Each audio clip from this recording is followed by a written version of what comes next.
네, 안녕하세요. 산타한 제이슨입니다. 예, 등산이나 운동하는 사람들에게 굉장히 유용한 스마트워치 여러분들 사용하고 계신가요? 요즘은 달리기 하는 사람들은 대부분 하나씩 갖고 있는 것 같고요. 등산하시는 분들도 점점 사용하는 분위기인 것 같습니다. 저는 등산 유튜버이고 그리고 운동 삼아 동네를 조금씩 달리는 사람으로서 스마트워치를 굉장히 잘 사용하고 있는데요. 등산할 때 운동 시간이라든지 남은 거리라든지 현재 고도라든지 심박수라든지 이런 것들을 한눈에 볼 수 있어서 굉장히 잘 사용을 하고 있습니다. 물론 휴대폰에서 모두 다 사용할 수 있는 기능이지만 매번 이걸 볼 때마다 휴대폰을 꺼내서 잠금을 풀고 앱을 실행을 해서 확인을 하는 것보다 간단히 손목만 올리면 확인할 수 있어서 저는 굉장히 애용하고 있는 편입니다. 특히나 심박수라든지 혹은 수면 관련 정보라든지 이런 건강 관련한 정보들은 스마트폰에선 지원을 못하고 스마트워치에서만 지원을 하기 때문에 하나씩 사용하시는 걸 좀 추천을 드리는데요. 오늘 소개해드리는 제품은 제가 차고 있는 이 제품이죠. 어메이즈핏에서 나온 TRX3 스마트워치입니다. 제가 10월 한 23일부터 오늘 11월 15일까지 한 3주 정도 꽤 오랜 기간 사용을 했는데 만족스러워서 소개를 해드릴 예정이고요. 제가 2년 정도 전에 TRX2를 사용을 했었습니다. 그때도 굉장히 만족스러워서 안나푸르나 트레킹 8박 9일을 제가 TRX2랑 다녀오기도 했어요. 그때도 굉장히 만족스러운 스마트워치였는데 결론부터 말씀드리자면은 TRX2의 장점은 그대로 개선하고 TRX2에서 부족했던 부분은 대부분 수정을 해서 기존에는 단순히 가성비 좋은 스마트워치였다면 지금은 가성비도 좋을 뿐더러 완성도도 뛰어난 스마트워치라고 할 수 있을 것 같습니다. 네, 어메이즈핏은 대부분의 분들이 알고 계시겠지만 조금 처음 들어보시는 분들을 위해서 설명을 해드리자면은 셉이라는 회사에서 운영하는 웨어러블 브랜드이고요. 10년 이상의 역사를 가지고 있고 60개국 이상에서 판매를 하고 있어 신뢰할 수 있을 만한 브랜드라고 생각하시면 될 것 같습니다. 물론 지금 이 영상은 어메이즈핏의 지원으로 제작이 되었는데요. 제 모든 유료 광고가 그렇듯이 어떠한 가이드라인도 없이 제작이 되었고요. 제 솔직한 의견이라고 생각하시면 될 것 같습니다. 그럼 제가 TRX3를 가성비도 좋고 완성도도 높은 스마트워치라고 했는데 그럼 장점을 하나씩 설명해 드릴 텐데요. 우선 가장 큰 장점은 TRX2와 마찬가지로 압도적인 가성비입니다. 2024년 11월 정가 기준 34만 9천 원이고요. 현재는 할인을 하고 있어서 29만 9천 원에 구매를 할 수 있습니다. 뒤에도 제가 스펙을 하나하나 설명해 드리겠지만은 이 스펙에 비해서 정말 말도 안 되게 엄청나게 저렴한 가격입니다. 이 가격이 얼마나 경쟁력이 있는지 설명해 드리기 위해서 대표적인 스펙만 좀 말씀을 드리면요. 일단 GPS 듀얼 밴드 들어갔고요. 그리고 배터리 사용 시간이 일반 사용이 27일, 듀얼 밴드 GPS 모드에서 42시간, 터치스크린 아몰레드 액정을 사용을 했는데요. 최대 밝기 2000니트의 아몰레드 액정을 사용을 했습니다. 비슷한 스펙의 다른 스마트워치를 찾는다면 애플워치에서는 울트라밖에 없고요. 그리고 갤럭시 워치도 울트라 모델밖에 없습니다. 스포츠 전문 스마트워치 같은 경우도 100만 원에 근접하거나 혹은 100만 원이 넘어야 되는 최상위 모델로 가야 비슷한 스펙을 보실 수가 있습니다. 그에 비해서 지금 현재 TRX3 같은 경우는 단지 29만 9천 원인데 정말 100만 원이 넘어가는 다른 스마트워치들과 비교해도 뒤지지 않는 성능과 스펙을 보여주고 있어서 정말 압도적인 가성비라고 생각을 하고요. 그럼 가성비가 뛰어나면 성능이 좋지 않느냐? 그렇지 않습니다.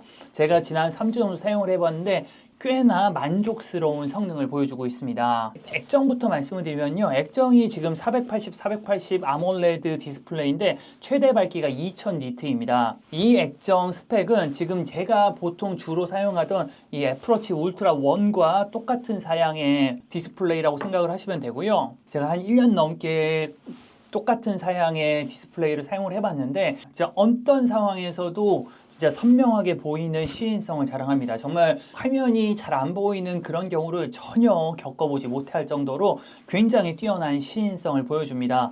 물론 최근에 나온 애플워치 울트라 2라든지 혹은 갤럭시 워치 울트라 같은 경우는 최대 밝기가 3000니트로 업그레이드 되었는데 개인적으로 사용해 본 결과 최대 밝기 2000니트로도 여러분들이 겪을 수 있는 모든 상황에서 전혀 불편함 없이 사용할 수 있는 스펙이라고 생각을 하시면 될 것 같습니다. 참고로 다른 스포츠워치들 최상급 모델은 아몰레드 디스플레이를 사용하는 경우들이 있거든요. 제가 그래서 이 영상 제작을 위해서 한번 스펙을 찾아봤는데 스포츠워치 회사들은 이 최대 밝기 스펙을 공개를 하지 않고 있습니다. 물론 제가 못 찾은 거일 수도 있지만은 해당 설명 페이지에서 전혀 찾을 수 없었고요. 해외 포럼을 조금 뒤져보니까 한 1000니트 정도의 최대 밝기를 제공을 하는 것 같습니다. 비교해 보시면은 굉장히 뛰어난 액정이라는 걸 아실 수 있을 것 같고요. 별도의 물리 버튼도 있지만은 터치 스크린을 사용을 하고 있는데요. 터치 스크린 역시도 굉장히 부드럽게 작동하고 있습니다. 또 스포츠용 스마트워치에서 또 중요한 것이 배터리지요.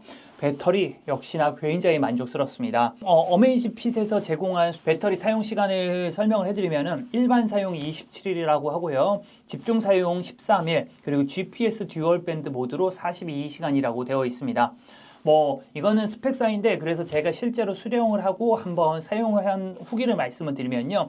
저는 10월 23일 날 수령을 해갖고 그때 100% 충전을 하고요. 그 뒤에 11월 9일까지 약 16일 동안 AOD 기능, 그러니까 화면이 항상 켜져 있는 Always On 디스플레이 기능을 끈 상태로 테스트를 했는데요. 치악산, 두타산, 청량산, 부석사, 배론성지, 용문사, 반계리 은행나무, 강천섬까지 총 16일 동안 8번의 등산과 트레킹을 했는데도 한 번도 충전을 하지 않아도 될 정도로 배터리 사용 시간이 굉장히 만족스러웠습니다. 그러니까 저처럼 이렇게 등산 많이 하는 사람도 보름 이상 간다는 게 굉장히 만족스러웠고요. 이후에는 AOD 기능, 그러니까 화면이 항상 켜져 있는 기능, 그러니까 Always On 디스플레이 기능을 켜고 테스트를 해봤는데 AOD 기능을 키면은 하루에 10% 정도 소모되는 듯한 느낌이었습니다. 그러니까 실제로 사용해 보시면은 AOD 기능을 킨다고 하더라도 일주일에서 열흘 정도에 한 번 정도 충전을 하면 될 것 같고요. AOD 기능을 안 쓴다고 하면 한 달에 한 번 정도만 충전하면 되는 정말 어마무시한 배터리 효율을 보여주고요. 항상 말씀드리지만 등산용 스마트워치는 최소한 GPS 모드로 12시간 이상은 가야지 등산용으로 사용을 할 만한데 이런 배터리 타임은 우리나라 최상급 트레일 러닝 같은 경우가 30에서 35시간 정도의 완주 시간을 보여준다는 걸 고려할 때 어떤 상황에서도 사용할 수 있는 배터리 타임을 보여준다고 생각하시면 될 것 같습니다. 운동용 스마트워치에서 다음으로 중요한 게 GPS 정확성일 것 같습니다. 최근 추세에 맞게 T-Rex3에도 듀얼 밴드 GPS가 들어갔고요. 스펙상으로 최상급의 GPS 스펙을 보여주고 있습니다. 지난 한 3주 동안 제가 등산이나 트레킹 그리고 자전거도 한번 타봤고 그리고 달리기도 몇 번 해봤거든요. 제 느낌상으로는 굉장히 좀 정확하다고 느꼈습니다. 하지만 제가 항상 말씀드리지만 제가 전문적인 지식이 있는 것도 아니고 전문적인 장비가 있는 것도 아니어서 제가 감히 GPS가 더 정확하다 이렇게 말씀드리긴 좀 어려울 것 같은데요. 개인적으로는 등산 어플인 램블러보다는 조금 더 정확한 느낌이었고요. 그리고 애플워치 울트라와 큰 차이가 없다고 느꼈습니다. 물론 이거는 제 주관적인 의견일 뿐이고 실제로 제가 램블러와 그리고 애플워치 울트라 그리고 T-Rex3 세 개를 동시에 사용한 GPX 트랙을 보면서 말씀드리면 여러분들이 직접 판단할 수 있을 것 같습니다. 네, 지금 보시는 화면은 제가 치악산을 다녀온 GPX 로고이고요. 빨간색이 램블러 기록, 그리고 녹색이 T-Rex3, 그리고 파란색이 애플워치 울트라 기록입니다. 보시면은 거리는 15.7 그리고 15.7 그리고 17.66으로 애플워치가 거리가 굉장히 길게 나오는 경향이 있습니다. 램블러와 그리고 T-Rex는 거리 차이가 없다라는 걸 보실 수 있을 거고요. 그리고 상승고도 그리고 하강고도 같은 경우는 세 개의 데이터 모두 큰 차이 없다라는 걸 확인하실 수 있습니다. 보시면은 세 개 다 약간의 오차는 있는데 등산로에서 거의 떨어지지 않은 걸 확인하실 수 있고요. 세 개의 기록이 어떤 데이터가 더 정확하다 라고 확신해서 말씀드리긴 좀 어려운 것 같습니다. 다만 제가 이렇게 촬영을 하면서 조금 오래 머물렀던 이런 칠악산 정상 비료봉 같은 경우를 확인을 해보면은 빨간색의 램블러는 몇 번 기록이 안 됐잖아요. 한 5번, 6번 정도밖에 기록이 안 됐는데 TRX3 같은 경우는 이 부분에서 좀 더 자세하게 기록이 된 걸 확인하실 수 있을 것 같습니다. 전체적으로 봐도 뭐 큰 차이는 없는 것 같고요. 여기를 2번 왔다 갔다 한 고든제를 봐도 큰 차이는 없는 것 같습니다. 제 개인적인 의견으로는 TRX3와 애플워치 울트라는 알고리즘의 차이만 있을 뿐이지 GPX 정확도의 차이는 크지 않은 것으로 생각이 되고요. 램블러 같은 경우는 기록 주기가 좀 길어서 조금 덜 정확한 자료인 것 같습니다. 하나의 데이터만 보여드리면 조금 아쉬울 것 같아서 하나를 더 갖고 왔고요. 이것은 제 두타산 기록입니다. 빨간색은 램블러로 기록한 GPS 파일이고요. 그리고 분홍색은 TRX로 기록한 GPS 파일입니다. 귤색은 애플워치로 기록한 건데요. 보면은 좀 특이하게 램블러가 기록이 굉장히 길게 나왔습니다. 램블러 같은 경우가 원래 기록이 좀 짧게 나오는 경향이 있는데 왠지 몰라도 이날은 굉장히 좀 길게 나왔어요. 오히려 TRX와 애플워치의 기록이 좀 비슷하게 나왔고요. 상승고도 하강고도는 3개 다 큰 차이 없게 기록된 걸 보실 수 있을 것 같습니다. 자세한 로그를 좀 보여드리면은 3개의 트랙 모두 등산로를 따라서 약간의 오차가 있고요. 크게 벗어나지 않는 모습을 보여줍니다. 제가 두타산에서 알바를 했었다고 말씀드렸는데 길에서 벗어난 모습도 3개의 GPS 파일에 잘 확인되고 있습니다. 개인적인 의견으로는 이 기록 역시도 램블러가 조금 기록 주기가 길어서 조금 덜 정확하게 표현되는 것 같고요. 애플워치와 그리고 TRX 같은 경우는 별 차이가 없다고 생각됩니다. 혹시 다른 의견이 있으시면 댓글을 통해서 알려주시면 될 것 같습니다. 여기까지가 제가 TRX3 성능이 굉장히 뛰어나다라고 말씀드리는 부분인데요. 이외에도 TRX2에서 약간 부족했던 부분들이 좀 있는데 그런 것들이 모두 수정되어서 이번에는 더욱 만족도가 높았던 것 같습니다. 개인적으로 TRX2에서 조금 아쉬웠던 부분이 뭐냐면 가장 컸던 게 심박수가 정확하지 않았다는 겁니다. 달리기를 할 때는 상관이 없었는데 등산을 가면 심박수가 안 맞는 경우가 있었어요. 그래갖고 그런 것들이 좀 불편하다는 분들이 좀 많았는데 그런 현상이 완전히 사라졌습니다. 이제는 심박수가 정상적으로 표시가 되고요. 말이 나온 김에 심박계의 정확성을 좀 말씀을 드리면요. 이것도 GPS와 마찬가지로 전문적인 지식이나 전문적인 장비가 없는 저 같은 사람이 이게 심박이 정확하다, 정확하지 않다라고 말씀드리는 거는 조금 어려운 부분이 있습니다. 하지만은 한국 소비자원 자료라든지 혹은 해외에서 진행된 스마트워치 심박 정확도 테스트 같은 걸 보면은 보통은 애플워치가 상위권을 차지하고 있는 것 같습니다. 제가 실제로 한쪽엔 TRX3 그리고 한쪽엔 애플워치 울트라 1을 착용을 하고 그 운동할 때마다 시간 날 때마다 양쪽을 비교하면서 다녔거든요. 근데 차이가 거의 없었습니다. 차이가 나도 심박수 한 2, 3 정도 차이 나고 애플워치 심박계가 꽤나 정확하다는 평가를 받는 걸 고려하면은 TRX3의 심박계 역시 꽤나 높은 수준의 신뢰도를 보여줄 것으로 저도 예상을 하고 있습니다. 그리고 또 하나 TRX2에서 불편했던 점이 있는데 바로 고도 오차입니다. 등산을 할 때는 고도 정도가 생각보다 굉장히 좀 중요하거든요. 어떻게 보면 거리보다 현재 고도를 정확하게 아는 게 앞으로의 난이도를 계산할 수 있어서 더욱 중요하다고 생각하는데요. 이전에 TRX2 같은 경우는 고도 오차가 심하면 100m 정도의 오차가 좀 있었습니다. 그래서 그런 것들이 조금 불편했었는데 요번에 TRX3로 넘어오면서 고도계가 굉장히 정확해졌습니다. 저는 물론 3주 정도밖에 사용을 안 해갖고 충분한 데이터가 아닐지 모르겠지만은 여태까지 제가 확인한 바로는 최대 오차가 한 30m 정도로 꽤나 괜찮은 수준의 정확성을 좀 보여줬습니다. 그 외에도 이제 TRX3에는 지도를 다운로드 받을 수 있게 돼갖고 GPX 파일을 미리 다운로드 받으면은 지도와 그리고 GPS 경로를 같이 볼 수 있어서 등산이나 자전거 타는데 조금 더 유용하게 사용을 할 수 있을 것 같고요. 여기까지가 제가 느꼈던 장단점인데 그 외에도 일반적인 좀 부분을 설명해드리면은 일단 시계의 외형입니다. 약간 러기드한 스타일로 나왔고요. 전작에 비해서도 크게 달라진 건 없는데 예전엔 로고가 여기 하얀색이어서 좀 잘 보였었는데 지금 검은색으로 바뀌어갖고 로고가 좀 튀지 않고 좀 무난하게 녹아 들어가는 듯한 느낌이 있습니다. 그리고 그 액정의 크기는 이 정도라고 생각을 하시면 됩니다. 제가 손목 둘레가 15cm로 남자치고 굉장히 얇은 편이거든요. 근데도 뭐 딱히 제가 생각할 때는 위화감은 없는 것 같습니다. 그래서 여성분들이 차기에도 크게 불편함은 없을 것 같아요. 그 외에도 오른쪽 위아래, 왼쪽 위아래 4개의 물리 버튼으로 조작할 수 있고요. 그 외에도 이렇게 굉장히 만족스러운 터치스크린 조작감을 보여줍니다. 화면 크기도 1.5인치여 갖고 웬만한 뭐 카톡이나 문자 메시지는 한눈에 확인할 수 있고요. 특히나 이번에 뭐 스피커랑 AI 비서 기능이 또 포함이 되었다고 합니다. 저는 아직 많이 테스트 못 해봤는데 사용하시는 분들이라고 하면 조금 더 편리하게 사용할 수 있을 것 같고요.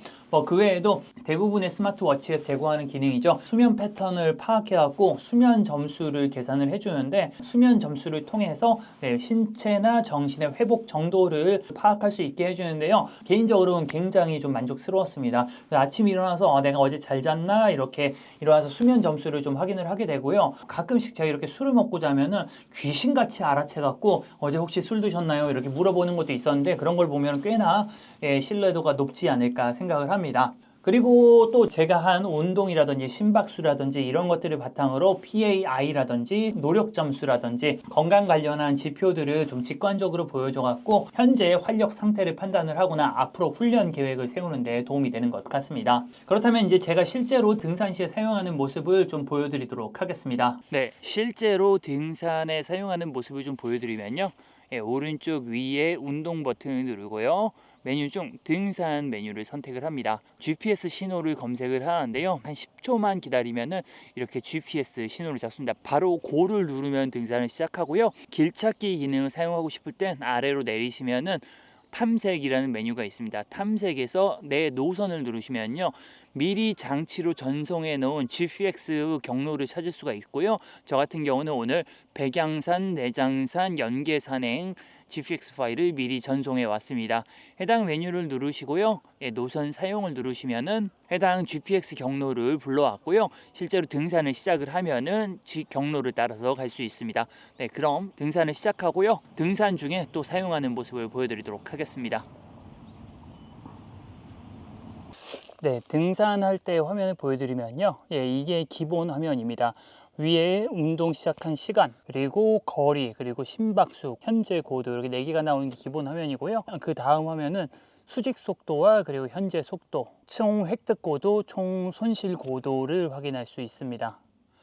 그리고 이후에는 고도표를 좀 볼 수 있는 페이지도 있고요. 기본으로 세팅되어 있는 화면만 볼 수 있는 것이 아니라 각자 취향에 맞는 화면으로 세팅을 해서 볼 수도 있습니다. 그 외에 이제 GPX 파일을 넣어왔을 때는 앞으로 어느 정도의 경사가 있는지 혹은 고도를 얼마나 올려야 되는지 이런 정보를 알려주기도 하고요. GPX 경로에서 고도가 앞으로 어떻게 될 건지 예측하는 표도 보여줍니다. 그 외에 GPX 파일을 넣어온 경우엔 이렇게 지도를 볼 수 있는데요. 빨간색이 제가 받아온 GPX 파일이고 파란색이 제가 현재 가고 있는 경로입니다. 등산을 하면서 이런 화면을 볼 수 있는데 이 중에서 각자의 취향에 맞는 화면을 보시면 될 것 같습니다. 네, 산행을 마치면은 여기 셀렉트 버튼을 누르고 종료를 누르시면 되고요. 그럼 이렇게 저장을 합니다. 그럼 산행 정보를 간략하게 보여줍니다. 네, 산행 거리, 시간, 그리고 속도, 그리고 심박수, 네, 칼로리 소요 이렇게 다양한 정보를 확인하실 수 있습니다. 또한 이렇게 트레이닝 효과를 볼 수도 있고요. 그리고 완전 회복 시간이라든지 앱에서 좀 더 다양한 기록도 보실 수 있습니다. 제가 영상에서 턴 바이 턴 내비게이션은 제가 좀 설명을 못 해드렸는데 제가 이번에 티렉스 3가 아니라 예전에 다른 스포츠워치에서도 사용을 해봤는데 등산이라는 것이 사실 갈림길이 많지 않고 길이 구불구불하다 보니까 사실 아직은 그렇게 유용한 기능은 아니었던 것 같아요. 다만 GPX 경로를 미리 넣어 놓으면은 지도와 앞으로 갈 길이 한 번에 보이는데 만약 길을 잃었을 경우 직관적으로 알아볼 수 있어서 편했던 것 같으니까 참고하시면 좋을 것 같습니다. 네, 오늘 여기까지가 제가 준비한 리뷰인데요. 다시 한번 좀 정리해서 말씀드리면은 지난 TRX2 같은 경우는 가성비는 굉장히 훌륭했지만은 심박수라든지 고도계 오차라든지 이런 것들이 조금 아쉬운 부분이 있었던 것 같습니다. 하지만 이번 TRX3로 넘어오면서 이런 아쉬운 부분들을 모두 다 수정을 했고요.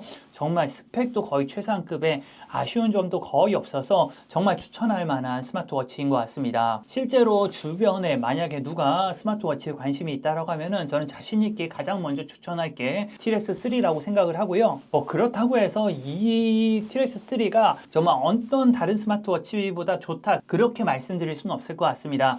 저도 계속 사용을 하던 애플워치 울트라를 메인으로 사용을 하고 TRX3는 앞으로 서브로 사용을 할 것 같습니다. 하지만 그렇다고 하더라도 이 애플워치 울트라 같은 경우는 110만 원이잖아요. 이건 30만 원이잖아요. 가격이 3분의 1, 4분의 1 차이인데 이렇게 가격을 생각을 하면 진짜 정말 놀라운 완성도라고 생각을 합니다. 혹시 뭐 등산이라든지 달리기, 뭐 자전거, 그리고 뭐 일상생활 등등 뭐 다양도로 사용을 할 수 있으니까 정말 관심 있으신 분들은 제가 더보기란에 링크 해놨으니까 한번 둘러보시고요. 개인적으로 딱 하나 좀 아쉬웠던 것은 이 로컬라이징, 그러니까 번역이 조금 아쉬운 부분이 있습니다.